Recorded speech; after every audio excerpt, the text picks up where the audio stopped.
Good morning, friends. Let me first of all thank M.S.A. Kumar, the president of TiE, for giving me a very easy job of introducing Sagarika Ghose. We know her so well. I don't think there's any introduction required for the Keralite. However, let me do my job.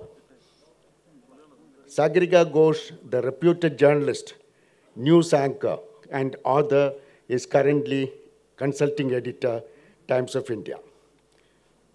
Ghose received her bachelor's degree in history from St. Stephen's College, Delhi.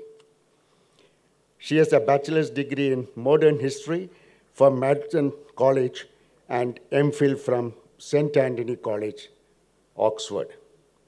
Since 1991, she has worked at the Times of India, Outlook magazine, and the Indian Express, and was deputy editor and primetime author of the news network CNN and IBM. In 2004, she became the first woman to host Question Time India. Her writings and broadcasts have earned her popularity and also criticism. From right-wing viewers, criticism from the right viewers. Ghose resigned from CNN IBM on the 5th July 2014 after the network was acquired by the Mukesh Ambani-led Reliance Industries Limited. She was deputy editor of the channel. Over to Sagarika. Well, thank you so much to TiEcon for having me here. Mr. Shibulal, my friend and in a way an inspiration, my friend Ravi DC of DC Books, all friends at TiEcon Kerala. Thank you very much for inviting me here. I'm delighted to be a part of TiEcon, delighted to be a part of the Rebuild Kerala edition of TiEcon Kerala. And I think my book, Why I Am a Liberal, in a way celebrates that spirit of TiEcon, celebrates the spirit of the individual, celebrates the spirit of the entrepreneur, celebrates the spirit of individual enterprise, away from the stifling control of what I call in my book, the big state or the big government, which is what we see in Delhi. I think in Kerala, you're fortunate that you have alternating spells of power of rival political formations. I think this gives your state an opportunity for important citizen participation, because every time I come to Kerala, I'm always struck by the force of enlightened citizenry that exists here.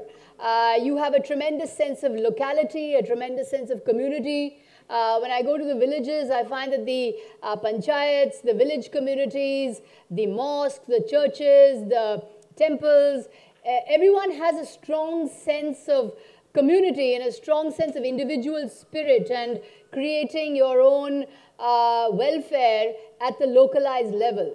I think that is a very important spirit for the 21st century, because I do believe that the 21st century is the spirit of civil society. It's the century of civil society. It's the century of the entrepreneur. It's the century of individual enterprise. It is not the century of big, powerful, controlling, stifling governments that stamp out the power of the individual.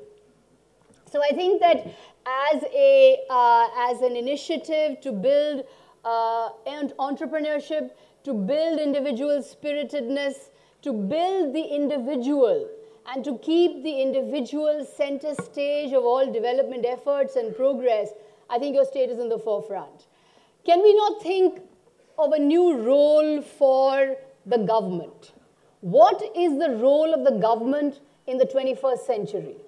What kind of new charter can we have between citizens and the government for the 21st century? In the 1970s, we saw the big government by the Congress party. Today, we're seeing a big government by another political party. But away from these big governments, away from this big bureaucratic state structure, how can we debate the role of the government? How can we debate the relationship between citizen and government? What should be the interface between citizen and government in an enlightened liberal democracy? I believe Kerala shows the way in this, and I believe we have a lot to learn from Kerala, and this is the theme of my book. I'll start with the animating spirit of my book with a quote from Mahatma Gandhi, who I hail in the book as India's greatest liberal leader. He says, "The belief in India is the rule of law, the power of truth, the independence of the criminal justice system, the imperative of civil discourse, a government of laws, not of 20 men sitting at the top in a centralized office, a government that facilitates the individual, believes in the individual, not forces individual enslavement of political power. Above all, in our liberal democracy, we believe in the imperative of individual freedom." Which is why I, in my book, have called it the defense of individual freedom. My book is called Why I'm a Liberal, a manifesto for all Indians who believe in individual freedom. So what is individual freedom?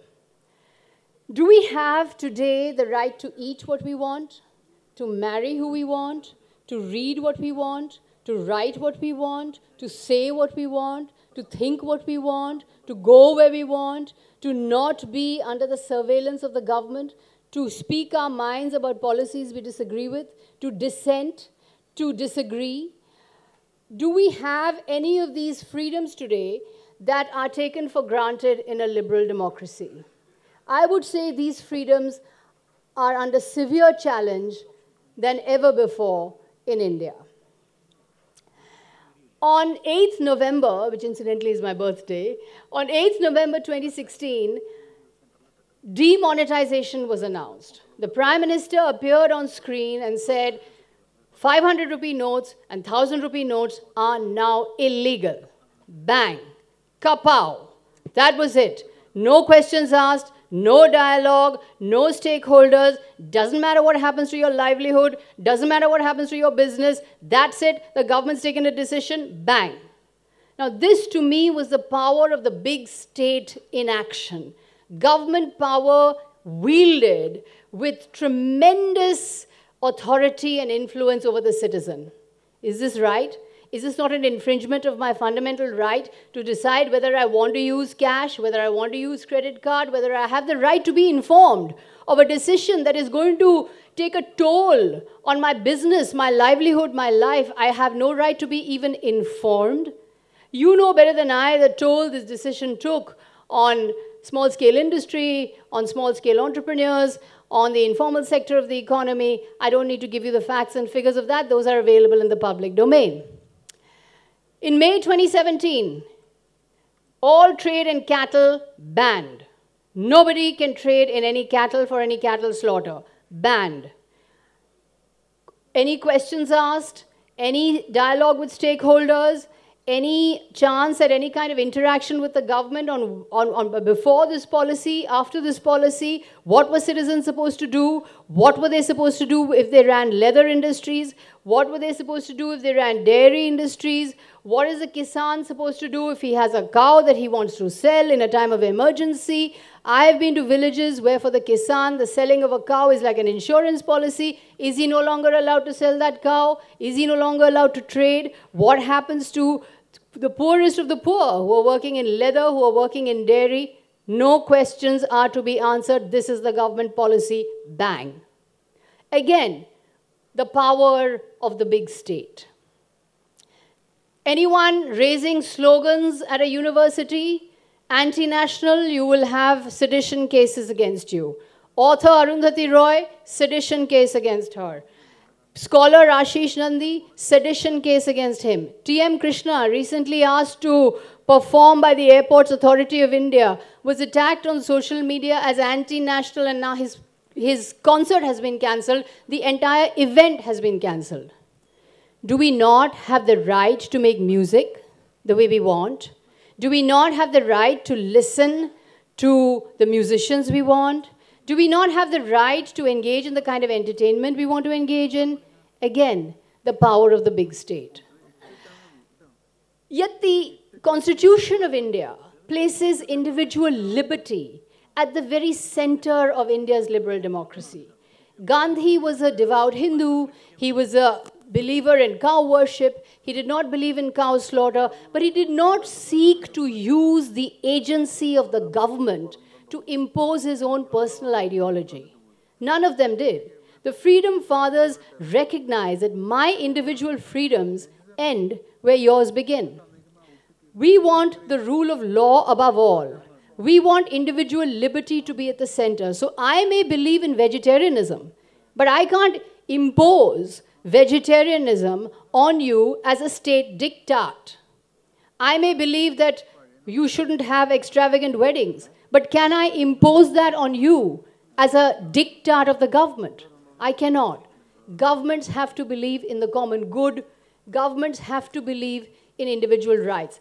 Therefore, I come down to it that the 21st century charter, beyond the big state of the 70s, beyond the big state of the early 2000s, the new 21st century charter has to look at a new relationship between government and citizen, where civil society, entrepreneurial energy, entrepreneurial spirit, individual spirit is facilitated by the government, not crushed by excessive control.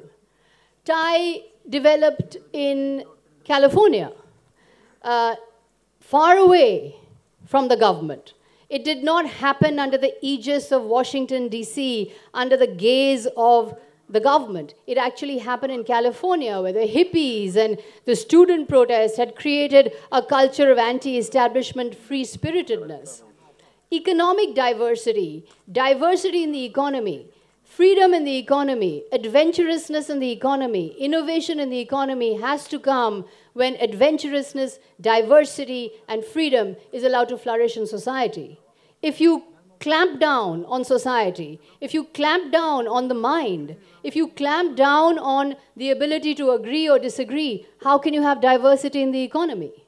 If you clamp down through political control, through those who are innovators, through those who are free thinkers, on those who are trying to push the boundaries of their freedom, if you clamp down on them on the guise of nationalism or on the guise of nation building, then how are you going to have the free-thinking entrepreneurs and the free-spirited entrepreneurs in the economy? You can't have it.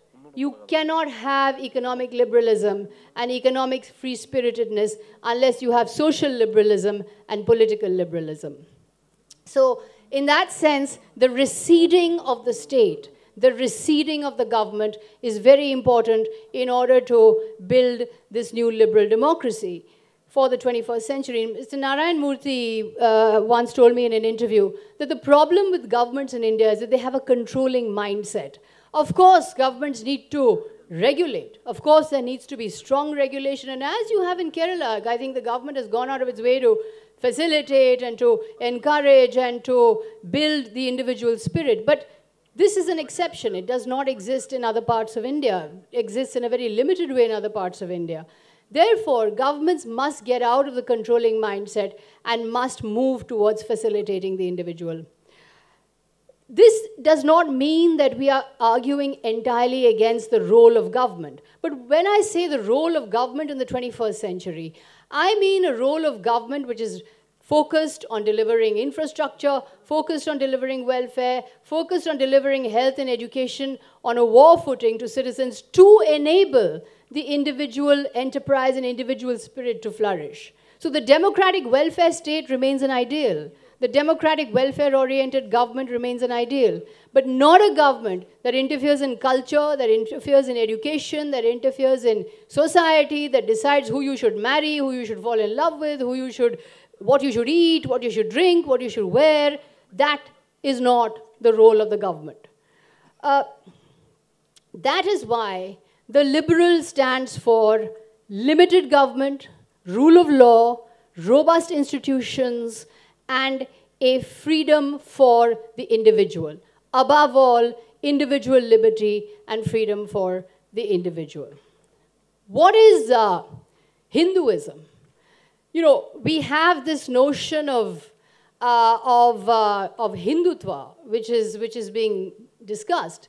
But Hinduism, if you really read some of the commentaries, and I was privileged to read the commentaries of Radhakrishnan and Hiriyanna and M.N. Srinivas, who I really strongly recommend the writings of S. Radhakrishnan, our philosopher president on Hinduism. And he says Hinduism ultimately is the doctrine of the individual. The seeker seeks. The seeker seeks alone. The seeker does not seek in a collective. He's seeking the Almighty through an individual journey. It's the Atma which is seeking the Brahma. In every epic of Hinduism, whether it's a Ramayana, whether it's the Mahabharata, heroes are self-doubting figures. These are people assailed by self-doubt.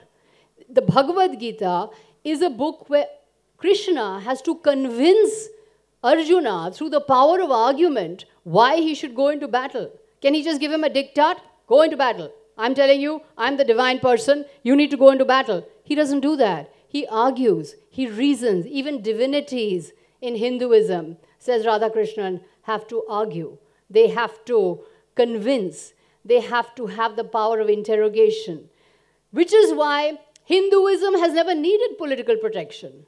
Hinduism has never needed government patronage. Hinduism is not meant to have politicians deciding what is Hindu and what is non-Hindu. Because this is a religion ultimately of freedom, where everyone has the freedom to worship in whichever way they like, and where individual freedom is at the very center of the philosophical traditions of this religion.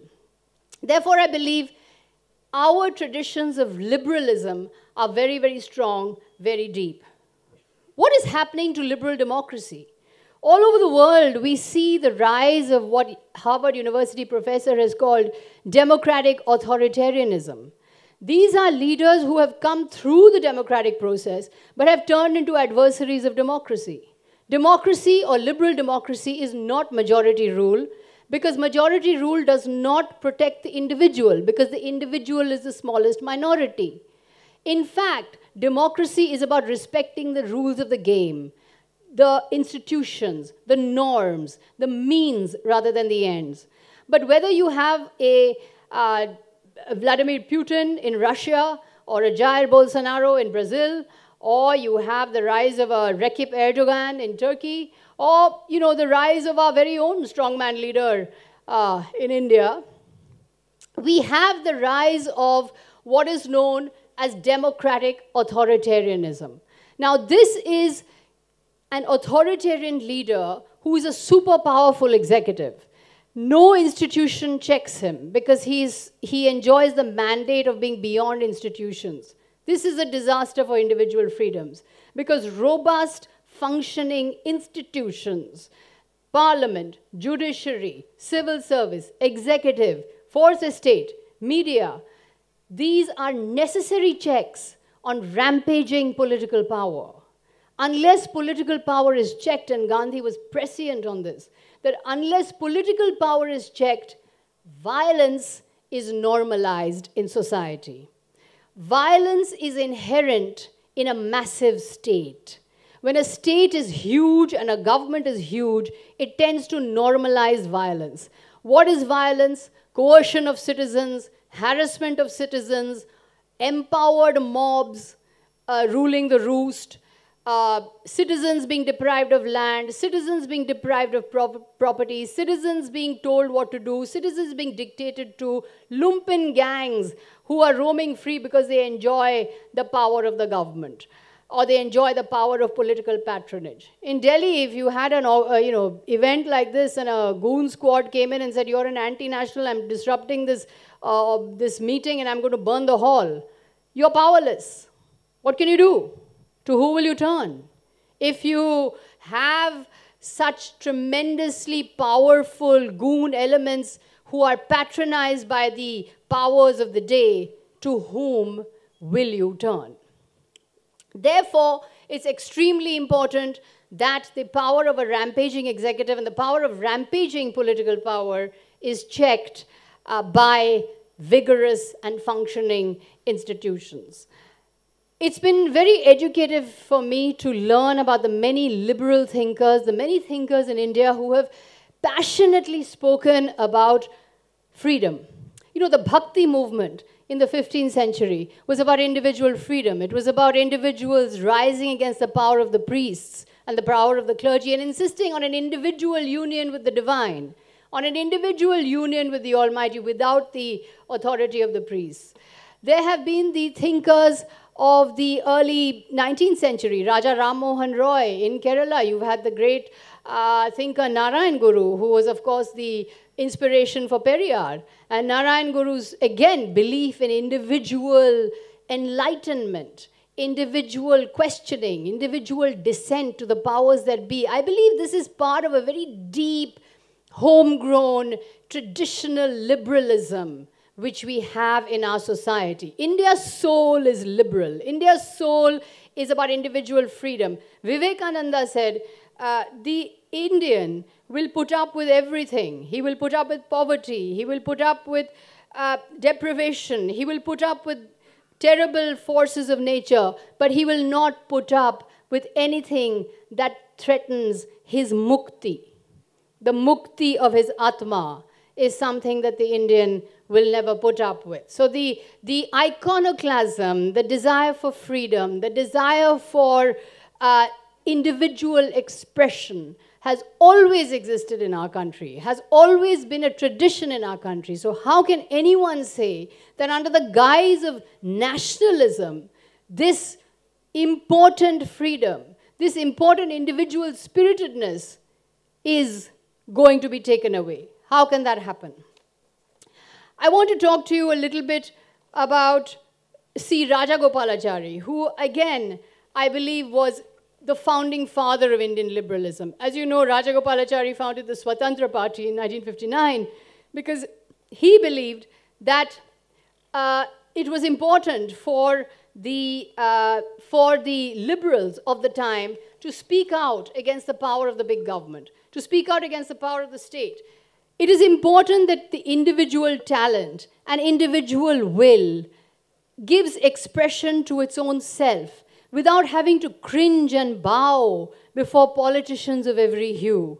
It is important that governments keep law and order, do justice, protect people, protect country from attack, but not that the individual must stand with folded hand before political authority, always bending to VIP culture.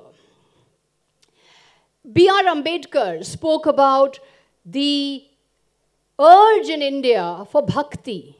He said bhakti in religion is what we cherish and what we should cherish. But bhakti in politics leads to degradation, leads to the end of democracy. A Pew Research survey has shown that Indians are, in a way, hankering for strong leaders. Leaders who are, in a way, chipping away at liberal democracy. In a survey, it said, the Pew Research survey, that support for a strong man, unchecked by judiciary and unchecked by parliament, in India is as high as 55%. Almost half of the population of India, 53%, said that military rule is a very good thing. So we have to look inward. Are we turning anti-democratic? Are we turning into authoritarian people? And why are we turning into anti-democratic authoritarian people? It's because of decade after decade after decade, we are used to this big government, this big state, which is taking over power, which is spreading violence in society, and which is making us slaves of power. Thus, worship of power and worship of the strong man, when we worship the Dabang or the Bahubali or the superhero or the strong man, we don't realize that we're worshipping power and we're worshipping people who are taking away our fundamental freedoms. So that's basically what my book is about. It is a cry for individual freedom. It's a cry against overweening political power. It's a cry against the power of what I call the big state, and the importance of individual enterprise, the individual freedom, the freedom of the mind to expand and to think without being called an anti-national or to be given labels like sedition. I mean, to me, that is the worst possible insult to India, that free thinkers, those who are brave enough to think for themselves, to question or to dissent, are called anti-nationals or in any way seditious. I'd just like to leave you with a quote from a journalist who I hold as one of my mentors. He said, "We must not confuse dissent with disloyalty. We will not walk in fear into an age of unreason. We are not descended from fearful men and women, from men who fear to vote, who fear to associate, who fear to speak, who fear to defend causes that were for the moment unpopular. Those are not our ancestors. Those fearful people are not who we are descended from. We are not descended from the fearful, we are descended from the brave, and which is why we must always bravely defend our freedom to be ourselves."